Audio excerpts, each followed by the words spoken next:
What's the big deal about Bordeaux wine? Well, there's a couple factors that we're going to discuss today, and we're going to start with the history of the region. Bordeaux is both the city of Bordeaux, and it is also the wine region appellation. It has a very long history, over 2,000 years of winemaking. The Romans were active in that area, but it's really the British that bring Bordeaux into prominence as wines that are sought after. They called the wine claret. It was also collected by Thomas Jefferson. So even hundreds of years ago, Bordeaux has had a very high reputation for making fine red wines to be collected and wines that can age.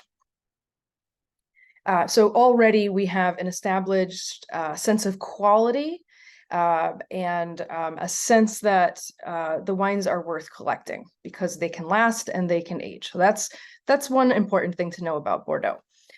The other thing to know is that the British, in fact, ranked the chateau. So in Bordeaux, it's not really so much the physical property itself that confers the quality on the wine, but rather the chateau is indicative of the quality and the style that you can expect from that house. That is another reason for the reputation and the cost. I'm not so concerned with you memorizing exact chateau of prominence at this point, but I just want you to understand that there are certain houses like Chateau Latour, for example, that have been famous for a very long time. Bordeaux is known primarily for red wines, but they also make notable white wine and famous sweet dessert wines that I'll talk about a bit later. They also make Crémant de Bordeaux, sparkling wines, and they also make rosé, but it's not that common. All right, we're gonna go to the map here.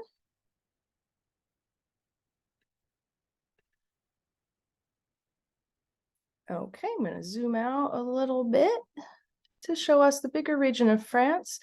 Okay, so here's France here.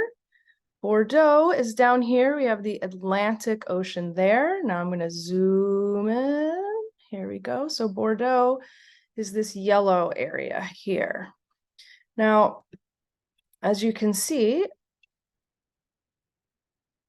it's right on the Atlantic Ocean, and then we also have this these rivers here. Now, this is really important because these are what are referred to as the banks of Bordeaux. So here, if we're looking at the map on my left, this is the left bank. Then on this side, we have the right bank. And in the middle here, we have the region called Entre deux mers. That means between two seas, as in SEA. The name of Bordeaux comes from au bord de l'eau, which means at the water's edge. I think we can all understand why that is. Now, when we think of famous wines from Bordeaux, often people refer to the left bank. The left bank is going to have more usage of Cabernet Sauvignon, which we know is a very powerful grape that lends a lot of tannin, a lot of ripe fruit, and a lot of alcohol, making it ideal for an aging wine.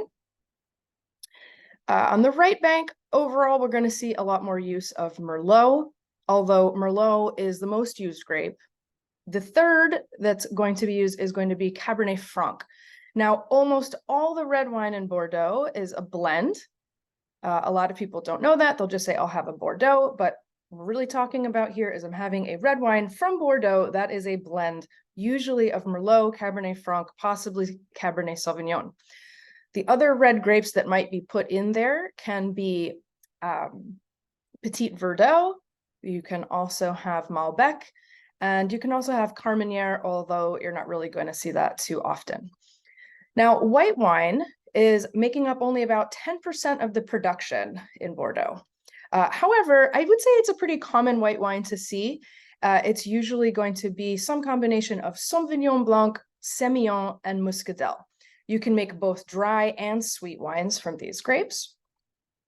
The sweet wines are usually infected with the fungus botrytis. I know that sounds a little off-putting, but what this botrytis fungus does is that it punctures the skin of the grapes, it dries them out, it raisinates them on the vine, and what happens is you have a more sugar to liquid ratio. So you get this sweeter concentration of fruit.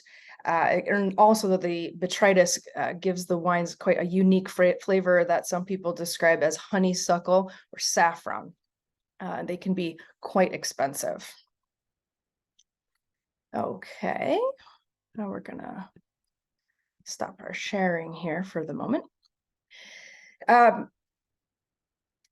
our region here, unlike most premium wine regions, it is generally pretty flat. The temperature is moderate and quite humid due to all those rivers and the Atlantic Ocean. This can cause some fungal pressure, which in the case of our sweet wines, that's a good thing, but it can also cause pest pressure as well. So in Bordeaux, it's largely practiced to use conventional winemaking and more modern methods, but there's been a push towards sustainability, which is driven by both the market, politics, and environmental concerns, in France and in the greater EU. All those fungicides can be really damaging. Because the region is well known for quality and very expensive collector wines, this has both a positive and a negative effect. Most of the wine made in the greater Bordeaux region is serviceable, dependable, entry-level red wine. But it will often be sought after just because it says Bordeaux. So only small amounts of the wine produced are that super premium wine that's meant to age. So what is the big deal? At their peak quality, red Bordeaux can age for a long time, as in 30 to 40 years. Despite during that time, the flavors continue to develop and mature, and these flavors can only be achieved through time. There's nothing you can do to the wine to authentically make it taste that way. They mature, you get these delicious tobacco notes, all these secondary and tertiary characteristics that come through as the fruit starts to step aside. Demand and rarity increases the price to astronomical levels, and there is more demand than could possibly be supplied, leading to actually counterfeit wines. That's a big business, crazy as that may seem. But let me be clear, you can't just take your bottle of Trader Joe's Bordeaux and expect it to get any better from when you purchase it. This is only a small percentage of wines on the market that are going to improve in that way. Another factor in the high cost of red Bordeaux is the use of new oak. Now, new oak, I'm just going to show you really quickly, is also called French barrique, or it is one type of new oak. Here we go. Let's get rid of this guy. There we go. So this is a room where they're aging wines in barrel. You can see these are sort of these smaller size, so you get more area of wine to wood proportionally. So you're going to get a lot more flavor input to the liquid here. I just wanted to give you a quick example. And why that's important is because each of these barrels, each one can cost between $850 to $3,600. Now you can kind of do the math here that if you're using some percentage of your wine every year is going into new oak, that you have to be buying new barrels every year. So this is quite a large expenditure. Of course, the vast majority of the wines are not going to be seeing new oak. So all that said, what can we expect from red Bordeaux? We can expect medium to high alcohol. We have been noticing, I'd say in the last 10 to 15 years, that alcohol levels are increasing because it is getting hotter due to climate change. So we're starting to see, whereas it used to be 12.5%, 13%, we are starting to see 14.5%, and 15%. It's going to be interesting to see what happens. With the more premium wines, as I said, you're going to taste some of those new oak notes, meaning we're going to get some vanilla, some cedar, some coconut, some of those kind of notes in there. The fruit, you're going to get big plummy fruit from the Merlot, possibly from Cabernet Sauvignon. You're going to get black cherry, tobacco, cola, mint, and anise. If there's a lot of Cabernet Sauvignon, you're going to get some mint, possibly. If there's more Cabernet Franc, you're going to get some greener notes, some leafier, more peppery kind of flavors.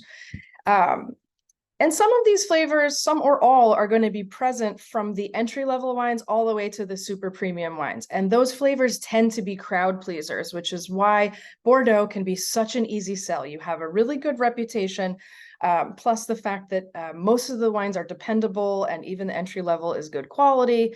And then you have all these flavors that people tend to like. Bordeaux, easy sell, easy peasy. Now, real quick, what can we expect from white Bordeaux? As I said, that is also going to be a blend.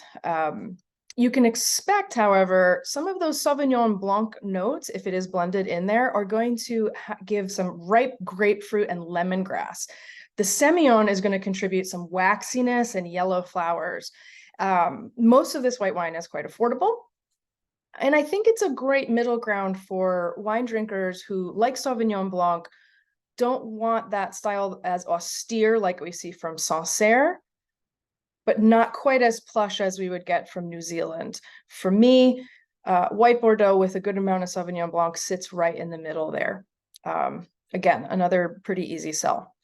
As for the sweet wines, I mentioned the wine called Sauterne. There are, of course, some famous houses that specialize in making these sweet wines. All I can say that sums it up the best would be nectar. These wines are incredible. And what makes them so amazing is that, and any great dessert wine, is that you have this true sugar in the wine, actual sugar, not just fruitiness, and a lot of it, but the grapes retain their acidity. So the wines aren't cloying. You have this huge, lush, rich wine, and then this zingy acid that clears your palate as you swallow the wine. So at this, they're not refreshing, but they have a refreshment to them so that they're not sickly sweet, if you will. And they're highly sought after. Very little of it is made because, as I said, you can't control the botrytis. It's a fungus that it happens or it doesn't. It's one of those happy accidents in the long history of winemaking that's produced an amazing product. I encourage you to try them. We have both a red Bordeaux and a Sauterne by the glass right now, so you're welcome to please take a sip of them and get a sense for what I'm talking about here and lodge it in your brain. Also want to say this is going to be part one. This is just a general overview. We are going to drill down just a little bit more into some of the specific appellations within the left and the right banks, so we have a greater sense. But this is just to dip our toes in and get a better sense for Bordeaux and being able to help our customers to buy more confidently. Stand by for the quiz.